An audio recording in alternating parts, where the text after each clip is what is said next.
एक पद पढ़ेंगे हम जो आपको मिलेगा, मत्ती उसका 13वां अध्याय और उसका 15वां पद।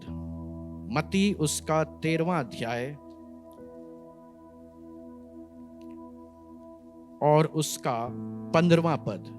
यहां लिखा है, क्योंकि इन लोगों का मन मोटा हो गया है और वे कानों से ऊंचा सुनते हैं। पता नहीं कैसे होता है, लेकिन आत्मा में जब होता है ना तो चीजें अपने आप कनेक्ट हो जाती हैं। ठीक है, मैंने अभी अभी ये पद नहीं निकाला है, लेकिन क्योंकि इन लोगों का मन मोटा हो गया है और ये कानों से ऊंचा सुनते हैं। अब मन कैसे मोटा होता है? या चलिए मन को हटाइए, जो हम लोग देख सकते हैं, मन को देख नहीं सकते हैं, लेकिन जो देख सकते हैं उसको देखें, अपने आप को देखें, यहां रखें। सबसे गड़बड़ तो जगह ये है, यहां हाथ रखें और देखें ये कैसे मोटा हो जाता है, हैं? ये कैसे मोटा हो जाता है?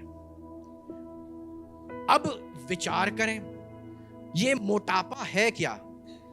तो मोटापा शारीरिक रूप से मोटापा क्या है? फैट है। फैट है, आपको मालूम है? फैट, चर्बी। और चर्बी क्यों जमा हो जाती है? क्योंकि जो हम खाना खाते हैं वो खाना हमको ताकत देता है। ताकत क्यों मिलती है? ताकि हम आराम करें, ताकि हम काम करें। जो ताकत मिली और उस ताकत का हमने काम नहीं किया, वो ताकत यहां जाकर जमा हो जाती है। क्यों जमा हो जाती है? क्योंकि अगली सुबह हम फिर खा लेते हैं ताकत के लिए, दोपहर में फिर खा लेते हैं, शाम को फिर खा लेते हैं, रात में फिर खा लेते हैं। तो खा तो रहे हैं, ताकत तो मिल रही है, लेकिन उतना काम नहीं कर रहे हैं। और क्योंकि उतना काम नहीं कर रहे हैं तो वो ताकत सारी यहां पर जमा होती जा रही है। आप समझ रहे हैं मेरी बात को? मन क्यों मोटा हो रहा है? क्योंकि बाइबल तो पढ़ रहे हैं, लेकिन उसके अनुसार काम नहीं कर रहे हैं ना। मन, क्योंकि देखिए अगर सिर्फ मैं मन रखता तो इतना फर्क नहीं पड़ता। आप भी कहते मन तो देख नहीं सकते, दिल के अंदर है सब कुछ, तो कुछ समझ नहीं सकते। यहां से जोड़ लीजिए, जब काम नहीं करोगे तो ये पेट मोटा हो जाएगा, और जब वचन के अनुसार कार्य नहीं करोगे तो मन मोटा हो जाएगा। Hallelujah, hallelujah. ठीक है, मन मोटा हो गया। चलिए आगे क्या लिखा हुआ है? क्योंकि इन लोगों का मन मोटा हो गया है और वे कानों से ऊंचा सुनते हैं और उन्होंने अपनी आंखें मूंद ली हैं। कानों से ऊंचा सुनने लगोगे भैया, आपको लोग बताएंगे, आपको कुछ सिखाएंगे, आपको बताया जाएगा, वचन पढ़ाया जाएगा, लेकिन आपके ऊपर कोई भी असर नहीं पड़ेगा। और यही एक कारण है कि हम में कोई भी तब्दीली, हम लाखों कन्वेंशन अटेंड कर लें, कितनी बार हम चर्च आ जाएं, हर संडे हम चर्च आए, चर्च आना कोई वो रूल थोड़ी ना है। लेकिन चर्च आने का मतलब है कि हम उसकी आवाज को सुनने आए हैं। हमको ये सोच अपनी बदलने की आवश्यकता है। समय पर 10 बजे अगर बोल दिया गया 10 बजे से इबादत होती है, 10 बजे आ गए, हम बहुत अलर्ट है, डिसिप्लिन्ड है। क्या करें, क्या करें इतने डिसिप्लिन का? अगर आप में इतना सा भी बदलाव नजर नहीं आ रहा, क्योंकि मन मोटा हो गया है और ऊंचा सुनने लगे। अगर मैं ऐसे ही बोल दूं कि कितने यहां पर बुजुर्ग बैठे हैं, अरे नहीं तब तो बड़ी जल्दी है, तो अभी तो मैं जवान हूं, ये वाली बातें तो बहुत जल्दी निकलने लगती हैं। किसी भी बुजुर्ग महिला को भी अगर बुजुर्ग बोल दो, अभी तो मैं जवान हूं, कोई भी पसंद नहीं करता है, लेकिन यहां पर वचन कह रहा है कि वो ऊंचा सुनते हैं और उन्होंने अपनी आंखें मूंद ली हैं। बहुत शार्प आप देखते होंगे, लेकिन आपने परमेश्वर के लिए, परमेश्वर के कामों के लिए, वचन के लिए आपने अपनी आंखें मूंद ली है। और मैं हमेशा एक बात से शुरू करना चाहता हूं, अपने जीवन से, जो मैंने जो अपने जीवन में किया वो ही मैं आपको बताऊंगा। छोटी छोटी बातों पर आंखें ना मूंदें। शुरुआत तो ऐसे ही होती है। अब अपने आप को देखें, अपने गुस्से को टटोलें, अपने उस व्यवहार को टटोलें जो व्यवहार आपको बदलने ही नहीं देता है। बहुत दुख होता है जब आप बहुत परमेश्वर की इबादत में लगे हुए हैं, चर्च आने में लगे हैं, कन्वेंशंस आने में लगे हुए हैं, सब जगह करते हैं, लेकिन आप में कोई बदलाव दिखाई नहीं देता है, क्योंकि मन मोटा हो गया है, ऊंचा सुनने लगे हैं और आंखें तो आपने मूंद ली हैं। फिर रखा है आंखें मूंद ली हैं, कहीं ऐसा ना हो कि वे आंखों से देखें। उतनी बाइबल पढ़ो, और मजेदार बात यह है, ज्यादातर लोग बाइबल में जो फेवरेट पार्ट है, जो अच्छा पार्ट है ना, आप भजन संहिता पढ़िए और पढ़ते रहिए, पढ़ते रहिए। यहोवा मेरा चरवाहा है, मुझे कोई घटी नहीं होगी, और यही पढ़ते क्योंकि इसी में मजा आ रहा है। अरे कभी पुराना नियम जरा पढ़ के तो देखिए आप, ऐसी ऐसी बातें लिखी हैं, तब आपको समझ में आएगा कि हमसे क्या अपेक्षा है। और हम तो सिर्फ हल्की फुल्की बातों के अंदर वही गिने चुने पदों को जो हमने पढ़ रखा है, अंडरलाइन कर रखा है, वहीं तक हम सीमित रहना चाहते हैं। आंखें हमने मूंद ली हैं, ना ज्यादा सुनो और ना ज्यादा करना पड़ेगा। पादरी साहब से दूर रहो, नहीं तो ये पता नहीं क्या क्या बताएंगे। आंखें मूंद ली हैं हमने जानबूझकर, और ये सब हम लोग जानबूझ के करते हैं। कोई भी ऐसा व्यक्ति नहीं है जो अनजाने में करते, क्योंकि हम लोग कैसे लोग हैं? स्मार्ट लोग हैं। कहीं ऐसा ना हो कि वे आंखों से देखें और कानों से सुने और मन से समझें और फिर जाएं मतलब बदल जाएं, है ना। इसलिए हम उतना ही देखना चाहते हैं, उतना ही सुनना चाहते हैं, उतना ही करना चाहते हैं, जिससे कि हम फिर ना जाएं। वचन को हम उतना ही ग्रहण करते हैं जितना कंफर्टेबली हमारे जीवन में वो आ सकता है। जहां वचन हिट करने लगता है, बस वहीं से हम सुनना बंद कर देते हैं। बोल रहे बताओ कि झूठ ना बोलो, खुद नहीं बोलते होंगे क्या ये झूठ? और देखो भाई, अपने बगल वाले से ही तुरंत कहेंगे, और देखो भाई अब थोड़ा बहुत तो झूठ बोलना ही पड़ता है ना, अब ये तो संसार का तरीका है भाई, थोड़ा बहुत तो बोलना ही पड़ता है। क्या ये नहीं बोलते होंगे? अरे ये अपना हिसाब देंगे। मोसेस को अपना हिसाब देना पड़ा, मूसा को अपना हिसाब देना पड़ा, लेकिन मोसेस या मूसा जो सिखा रहे थे वो तो इजराइलियों के लिए आवश्यक था ना, उसका पालन करना। हर व्यक्ति का अपना हिसाब होगा। दाऊद को अपना हिसाब देना पड़ा,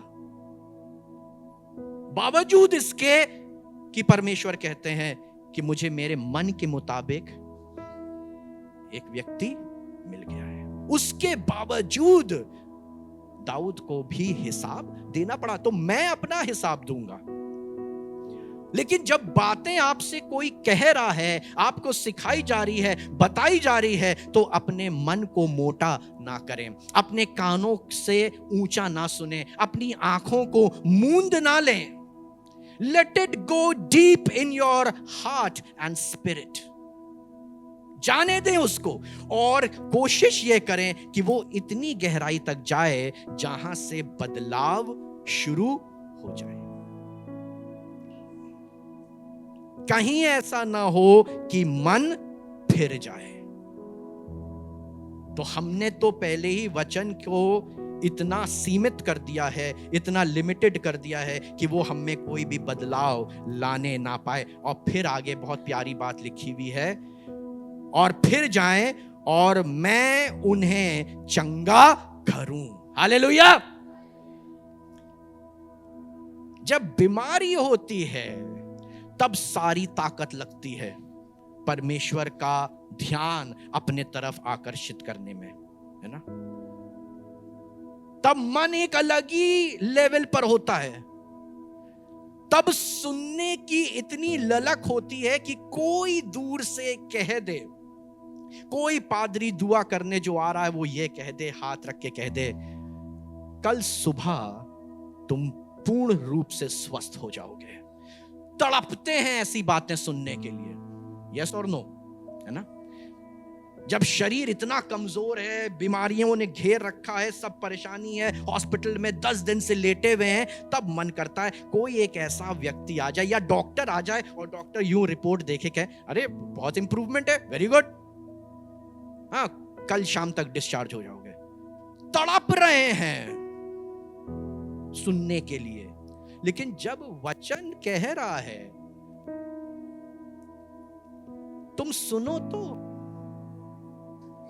ये होगा, तुम्हारा नाम लेकर वो तुमको उसने बुलाया है ना।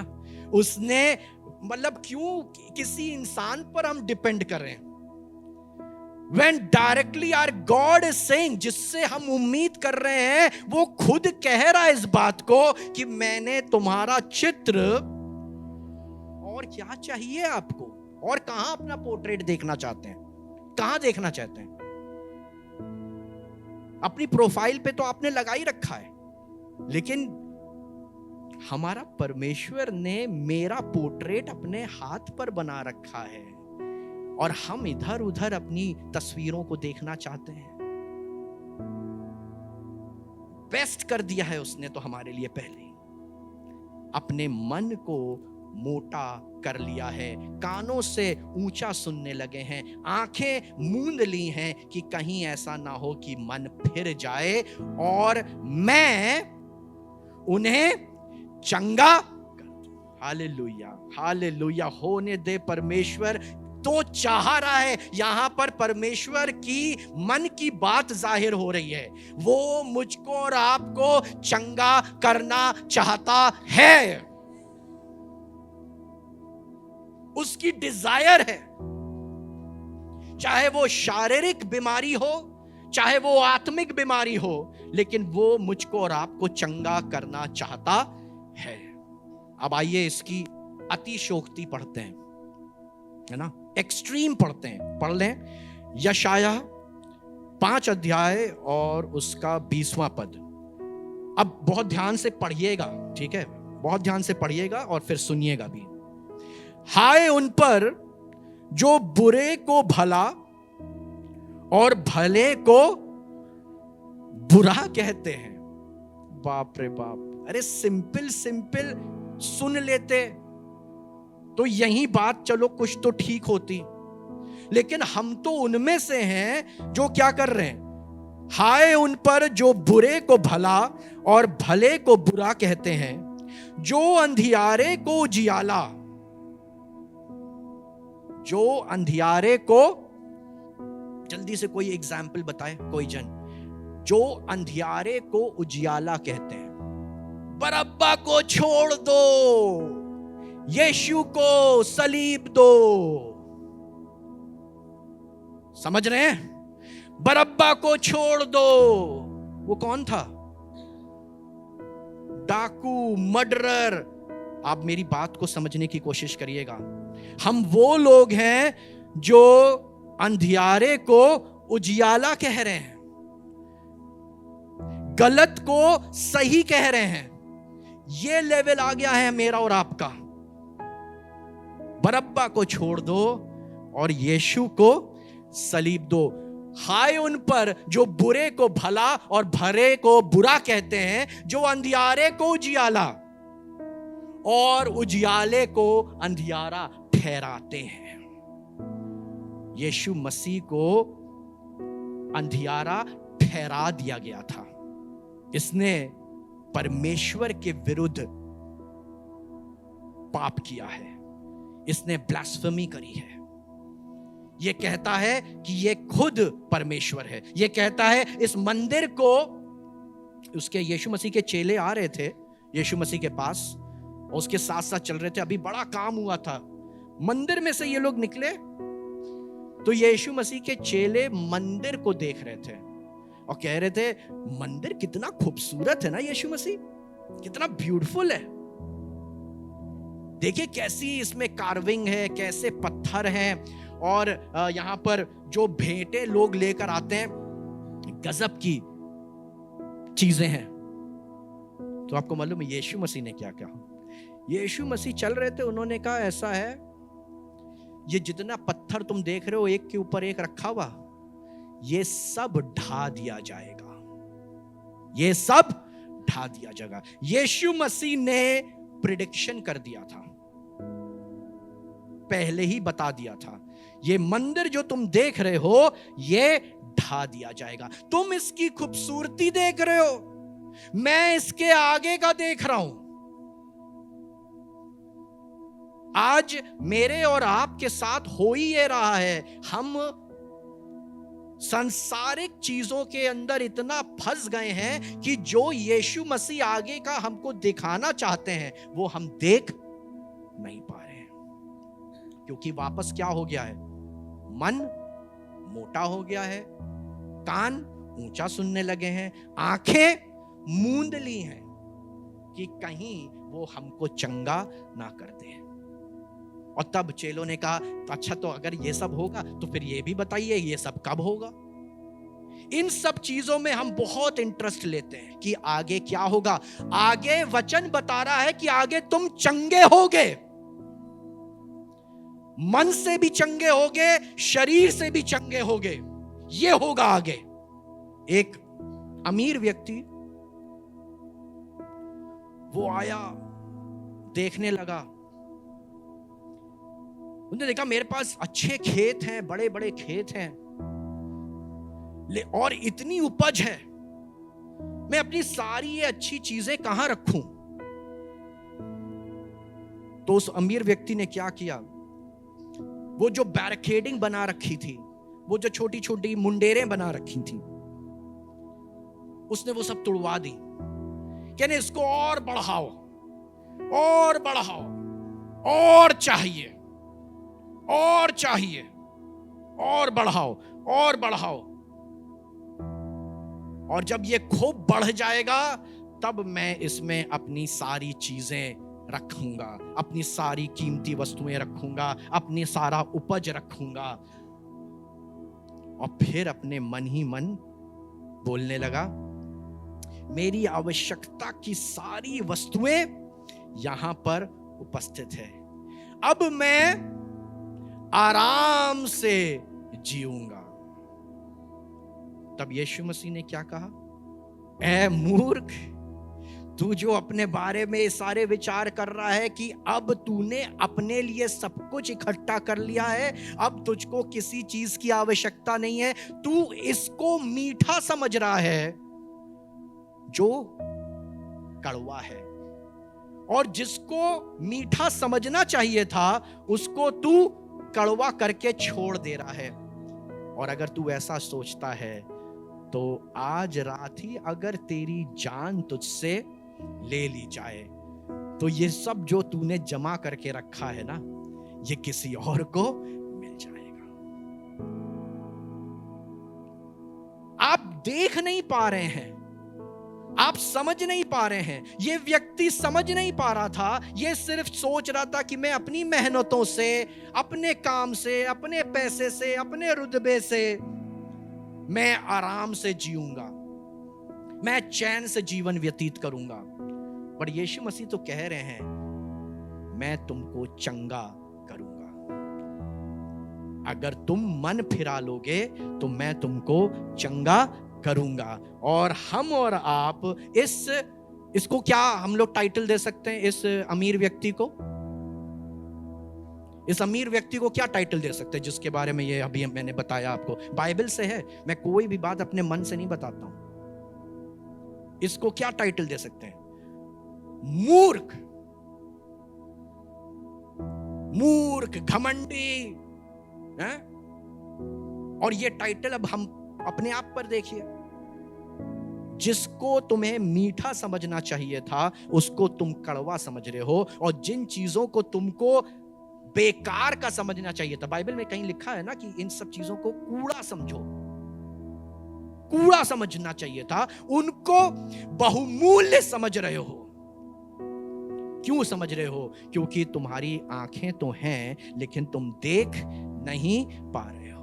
हाय उन पर जो अंधियारे को उजियाला और उजियाले को अंधियारा समझते। हाय उन पर।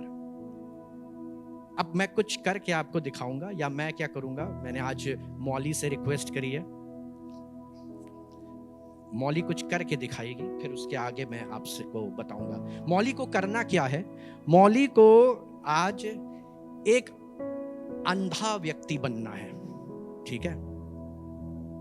हाँ, अंधा व्यक्ति बनना है। चलो, और अंधे व्यक्ति को मैंने दे दी है एक लाठी। आ जाओ, आंखें बंद कर लो बिल्कुल, और इस लाठी की मदद से, इस छड़ी की मदद से तुमको ऊपर स्टेज तक आना है। चलो, अरे डंडे का इस्तेमाल तो करो तुम तो। हाँ हाँ हाँ हाँ, दिमाग का इस्तेमाल नहीं। हाँ, अब कोई बताएगा नहीं कुछ, कोई आप लोग बोलिए भी नहीं तो सुनकर समझ जाएगी।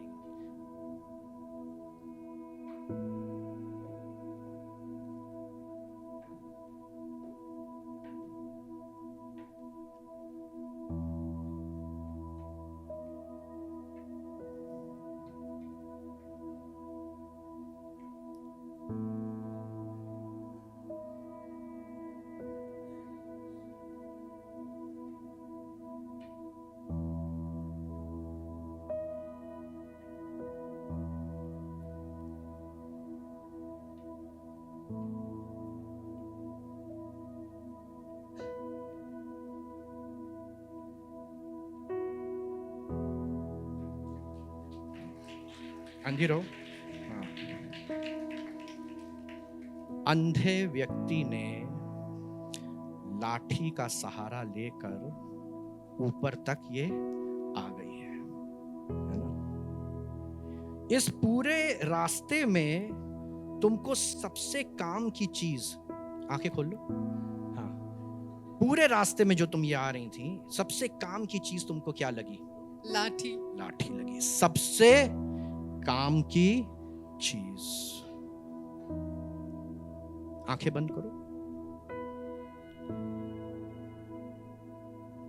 यीशु मसीह जिसको चंगा कर दे, आंखें दे दे, उसके बाद आंखें खोलो। अंधा व्यक्ति सबसे पहले क्या फेंकेगा? क्या फेंकेगा कि फिर से ऐसी टटोलती भी जाओगी? अंधा व्यक्ति जैसे ही देखने लगेगा, सबसे पहले उसी लाठी को फेंकेगा जो अब तक उसको गाइड कर रही थी। आप मेरी बात को अब समझिएगा। जिन चीजों पर हम विश्वास कर रहे हैं, पैसा, क्वालिफिकेशन, हमारी खुद की समझ, हमारे खुद के आइडियाज, हमारी खुद की पहुंच, हमारी खुद का रुतबा, ये वो लाठी है जिसको हम सोच रहे थे कि इसके बगैर तो मैं ऊपर चढ़ नहीं सकता। हम लोग इस पर डिपेंड करते हैं। आज की दुनिया में फेसबुक पर हम डिपेंड करते हैं। मोबाइल के बगैर हम नहीं जी सकते हैं। भैया आप कितना भी समझा लीजिए, हम मोबाइल के बगैर नहीं जी सकते हैं। हम व्हाट्सएप के बगैर नहीं जी सकते हैं। ये तो आज की रिक्वायरमेंट हो गया है। हम पैसे के बगैर नहीं जी सकते हैं। लेकिन वचन क्या कह रहा है? तुम केवल रोटी ही से नहीं, वरन हर एक उस शब्द से जो परमेश्वर के मुख से निकलता है जीवित रहोगे।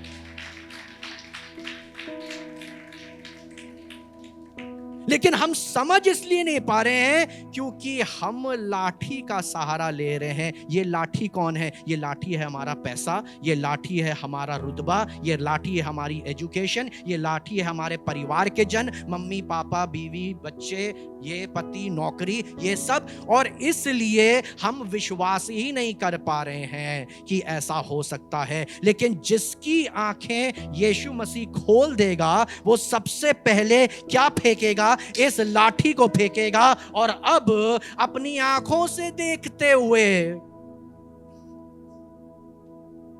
मजे से दुनिया का भ्रमण करेगा। Hallelujah, hallelujah. यही तो यीशु मसीह मेरे और आपके जीवन में करना चाह रहे हैं। यही करना चाह रहे हैं। हमारे पास आंखें तो हैं, लेकिन हम देख नहीं पा रहे हैं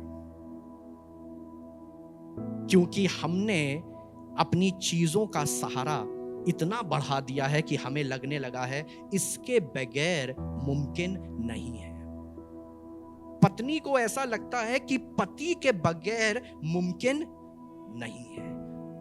पति को ऐसा लगता है बच्चों के बगैर, पापा को ऐसा लगता है बच्चों के बगैर मुमकिन नहीं है। बट आई टेल यू, खुदा बाप कहते हैं अगर तुम इतना प्यार करोगे ना, मुझको कमतर प्यार करोगे और इन सब चीजों को ज्यादा प्यार करोगे, तो तुम मेरे योग्य नहीं हो। मुर्दों को अपने मुर्दे गाड़ने दो। जिनको गाय बैलों में अपने जीवन को बिताना है, बिताने दो। जिनको खेतों में अपना जीवन बिताना है, बिताने दो। लेकिन जब तुम ये देख लोगे तो तुमको वो आंखें मिल जाएंगी जो परमेश्वर के सेवकों के पास थी। पौलुस को आंखें बंद थीं। जैसी वो छिलके हटे, उसने वो करना शुरू कर दिया। वो हियाव उसके पास आ गया जो आम लोगों के पास हो ही नहीं सकता है। It is only the matter that you get to see Jesus in your life. Hallelujah, hallelujah. लूका उसका 18वां अध्याय और उसके 35 पद से 43 पद तक। जब वह यरीहो के निकट पहुंचा तो एक अंधा सड़क के किनारे बैठा हुआ भीख मांग रहा था। वह भीड़ के चलने की आहट सुनकर पूछने लगा, ये क्या हो रहा है? उन्होंने उसको बताया, यीशु नासरी जा रहा है। तब उसने पुकार के कहा, हे यीशु, दाऊद की संतान, मुझ पर दया कर। जो आगे आगे जा रहे थे वे उसे डांटने लगे कि चुप रह, परंतु वो और भी चिल्लाने लगा, हे दाऊद की संतान, मुझ पर दया कर।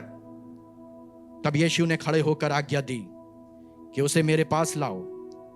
और जब वो निकट आया तो उसने उससे पूछा, तू क्या चाहता है कि मैं तेरे लिए करूं? उसने कहा, हे प्रभु, यह है कि मैं देखने लगूं। यीशु ने उससे कहा, देखने लग, तेरे विश्वास ने तुझे अच्छा कर दिया है। तेरे विश्वास ने तुझे अच्छा कर दिया है। आपने पढ़ा, मैंने भी पढ़ा। अब आप सोचिएगा, इस पूरे इंस्टेंस में ये जो हुआ अभी,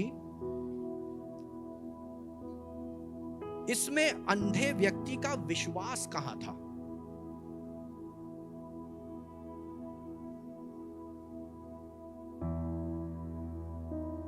बताइए। ये जो अभी पूरा हुआ है ना, पूरा जैसा बताया, इस अंधे व्यक्ति का यीशु मसीह ने ऐसा क्यों कहा कि तेरे विश्वास ने तुझे चंगा कर दिया? इस पूरे प्रकंड में विश्वास कहां जाहिर हुआ?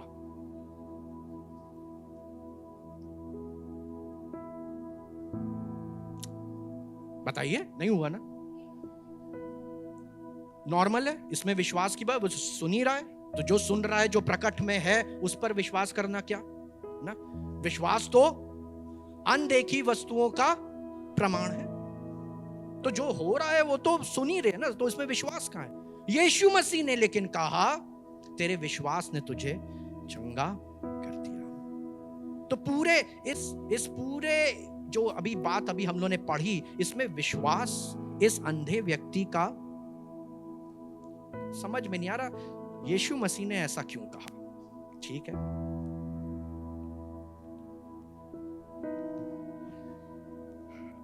आइए पढ़े मरकुस उसका 10वां अध्याय, मरकुस उसका 10वां अध्याय और उसकी 46 पद से।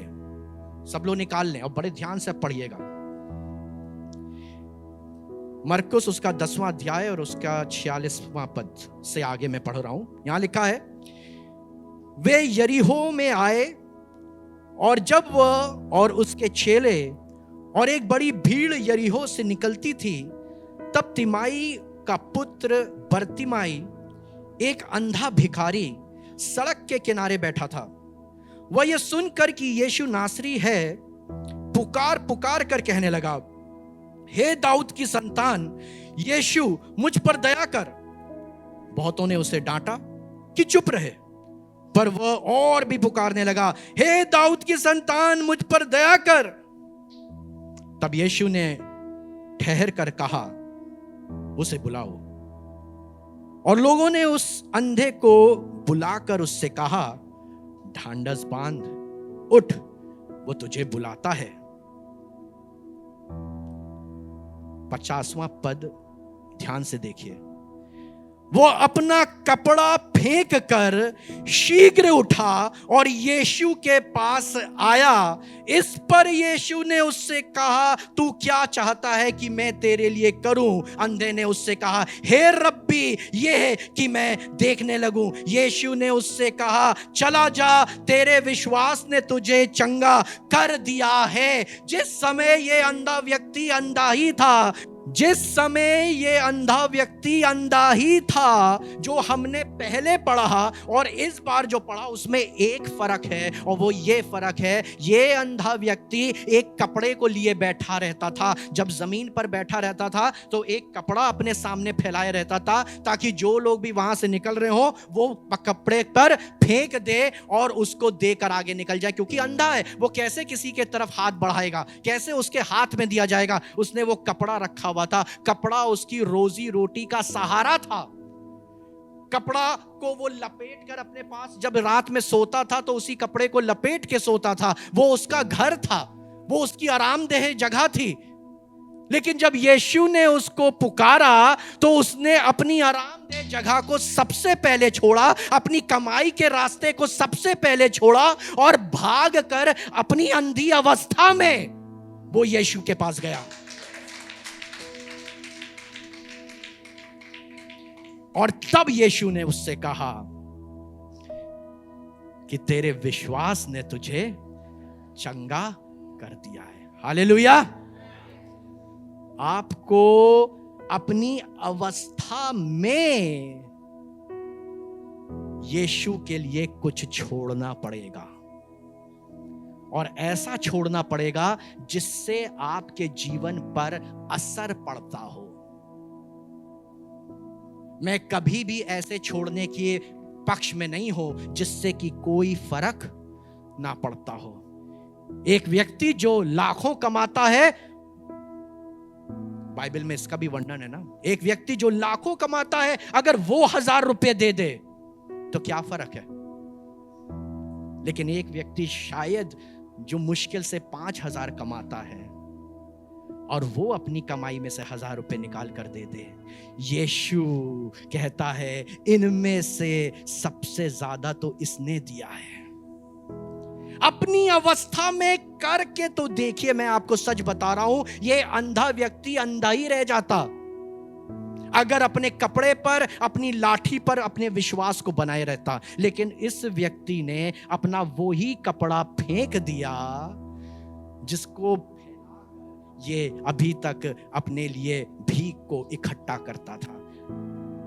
इसी कपड़े को लपेट कर ये सोता था, इसको सोचता था यही मेरा आराम है। अपने आराम को इसने छोड़ दिया, अपने कमाई के जरिए को छोड़ दिया। और जब ये उसने किया तो ये अंधा व्यक्ति जब यीशु के पास आया तो यीशु मसीह ने उससे कहा, तेरे विश्वास ने तुझे चंगा कर दिया है। और मैं आज यही प्रार्थना करूंगा कि यीशु मसीह आप सबको चंगा कर दे, शारीरिक रूप से और आत्मिक रूप से। हालेलुया।